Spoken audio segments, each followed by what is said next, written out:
আতঙ্কে এবার দেশ ছাড়লেন প্রধানমন্ত্রী ওলি। কি কারণে নেপালে এই ভয়ঙ্কর ক্ষোভ?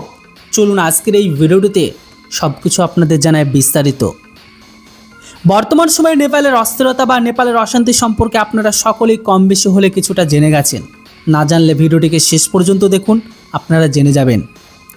তো বর্তমান সময়ে নেপাল সরকার 26টি সোশ্যাল মিডিয়া প্ল্যাটফর্ম বন্ধ করে দেয়। এর মধ্যে ছিল Facebook, WhatsApp, Instagram, x, YouTube এরকম। তো ওইসবের মাধ্যমে সরকারের বিরুদ্ধে দুর্নীতির অভিযোগ সরব হয়েছিল সেখানকার সাধারণ মানুষজন। নেপালের তরুণ প্রজন্মের বিক্ষোভের চাপে শেষ পর্যন্ত ইস্তফা দিলেন প্রধানমন্ত্রী কেপি শর্মা ওলি। এমনটা শোনা যাচ্ছে যে সেনার চাপেই পদ ছাড়লেন ওলি। শাসক দল বিরোধী দলের নেতা তো বটেই, রাষ্ট্রপতি এমনকি বিরোধী দলনেতার বাড়িতে হামলা চালায় তরুণরা। দেশের অর্থমন্ত্রককে লাথি মারতে মারতে নিয়ে যায় বিক্ষোভকারীরা।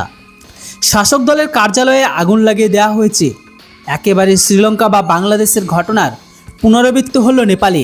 যদিও নেপালের বর্তমান সরকারের ওপর আগে থেকে ক্ষোভ ছিল, গোটা বিক্ষোভ একেবারে রাস্তায় নেমে এলো গত 4 সেপ্টেম্বর।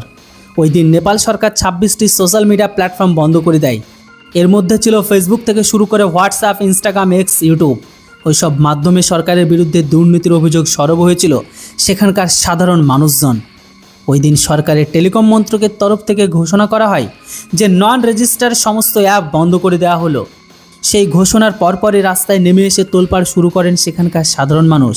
এই দিকে আবার বিক্ষোভ দমন করতে গিয়ে মৃত্যু হয়েছে এখনও পর্যন্ত 20 জনের, আহত হয়েছে প্রায় 400+। সোশ্যাল মিডিয়া থেকে যে বিক্ষোভ এখন রাস্তায় নেমে এসেছে তার পেছনে কারণ কি? তো বন্ধুরা, দেশের তরুণ প্রজন্ম বরাবরই অভিযোগ তুলেছিল যে শাসক ও বিরোধী দলের রাজনীতিকরা প্রবল দুর্নীতিপরায়ণ। 2017 সালে নেপাল সরকার একটি এয়ারবাস বিমান কেনে, তাতে সরকারের প্রচুর ক্ষতি হয়। এ নিয়ে তীব্র হয়ে ওঠে অসন্তোষ। বিপুল দুর্নীতির অভিযোগ ওঠে ওই কেনাবেচার ক্ষেত্রে। বিক্ষোভকারীদের একাংশের বক্তব্য, রাজনীতিবিদদের ছেলেপুলেদের জীবনযাত্রা জনসাধারণের নজর কাড়ছিল। তাদের ডিজাইনার পোশাক, বিলাসবহুল বিদেশে গাড়ি, দামি বাড়ি, ঘন ঘন বিদেশ ভ্রমণ মানুষকে অতিষ্ঠ করে তোলে। সেই জায়গায় সাধারণ মানুষের জীবনযাপন কষ্টকর হয়ে উঠেছে। সোশ্যাল মিডিয়ায় অনেকে লিখেছেন নেপালের প্রধানমন্ত্রীর মাসিক আয় মাত্র 65,000 টাকা, তারপরেও তার পরিবারের সম্পত্তির পরিমাণ আকাশ ছোঁয়া।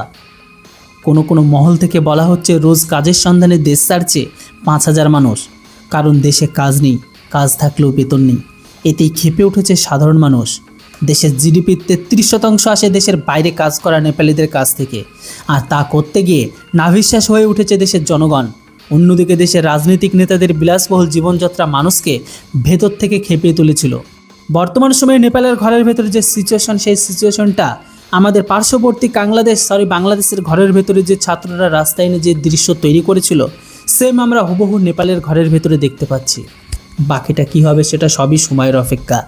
যাই হোক, বর্তমান সময়ে নেপালের ঘরের ভেতরে যে পরিস্থিতি, এই পরিস্থিতি নিয়ে আপনাদের কি মতামত সেটা অবশ্যই কমেন্ট বক্সে লিখে জানান।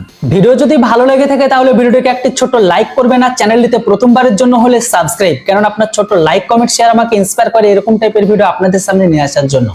তো বন্ধুরা, ভালো থাকবেন, সুস্থ থাকবেন। দেখা হচ্ছে খুব তাড়াতাড়ি নতুন একটি ভিডিওটিতে। Thanks for watching. জয় হিন্দ, বন্দে মাতরম।